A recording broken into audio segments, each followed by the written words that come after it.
This is us on our way to high tea at Lovejoy's tea house in San Francisco.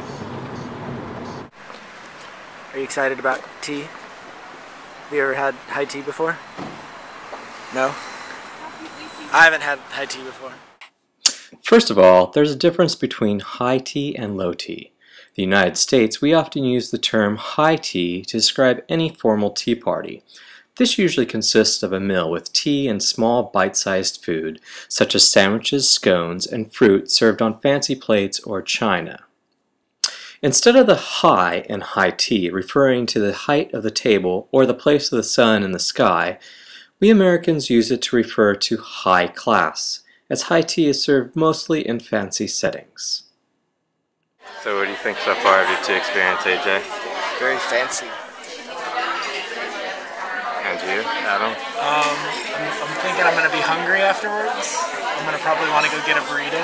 Should order 2 Queen's teas for you. Maybe. I think I'm going to have to pee after this tea. Probably. That's likely.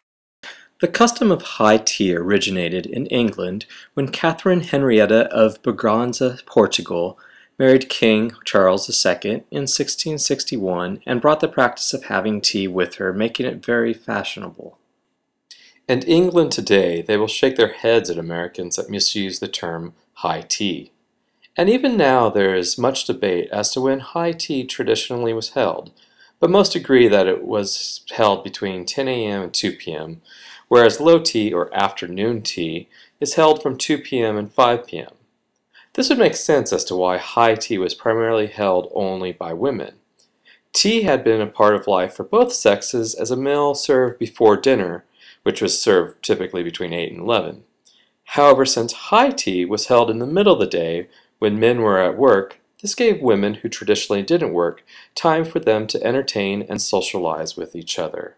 This is how the tradition of high tea became primarily a leisure activity for women. High tea also got the stigma of being for the wealthy because traditionally, if a housewife didn't have maids helping her do the cleaning and taking care of the children, then she didn't have enough time to entertain during the day. Since only the wealthy could afford maids and such help, only the wealthy could afford to host high tea. High tea was so uncommon for men that it was written about in a Harper's Bazaar article in 1896 titled, "A Masculine High Tea." In the article, a young wife and 2 of her friends decided to throw a high tea party for her husband and 11 other men. The men finished with cigars, and it called it a most decided success, especially when there were present 3 charming women as entertainers. Other than this article, it was hard to find any other references to men actually having high tea, and this is admittedly a rare occurrence. As times have changed and more women entered the workforce, there have been more men that attend high tea. When I was at Lovejoy's tea room in San Francisco, I noticed there to be at least 15%, which was only about 4 other men out of 25 others in the room, not including our party. However, there were no other tables of just men. High tea is still not a leisure activity that men commonly do with just other men.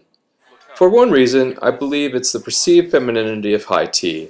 Men typically don't like to be dainty, which is perceived as feminine, and everything seems to be dainty at high tea, even if the biggest stomachs get full. Also, everything in a tea house seems very cute, and guys are less likely to appreciate that. Many girls grow up playing with dolls and having plastic toy tea sets, but boys typically do not. But they remember the girls playing with the tea sets, and they have thus labeled in their brains, "Not for me." I believe most of us men have not participated in high tea before because it's not common for men to ask other men if they want to go to high tea together. If asked, this would often bring about a homophobic response from many men as knee-jerk protectionism of their masculinity. Personally, I have since gone to other tea parties or high tea since this documented experience. However, I was one of the only males at all of them. I honestly don't see myself asking only my guy friends to high tea again in the future, but I would ask them to attend if the party was balanced in gender. To be honest, I'm pretty open to trying leisure activities that mostly women engage in. I've tried many of them. However, from the moment of making the reservation to showing up at the tea house, I felt somewhat uncomfortable. Maybe it was the fact that we're videotaping in a public place, which could have been perceived as an intrusion to the other guests. However, when we got there, a sign saying, "Reserved for the Queens," was placed in the center of our table. Luckily, my friends just laughed it off because they're very open-minded individuals. However, it wasn't the best way they could have welcomed a party of men. But then again, they aren't expecting men. So in summary, I feel that high tea, as any social activity, is only as fun as the individuals you're with. Luckily for me, Adam and AJ are always a lot of fun. Thank you for watching. This is a toast, a fake toast to high tea. To high tea. Cheers, please. Oh, you just spilled my drink. Oh. Now I'm gonna smash the fake sandwich on your face. It's in my beard.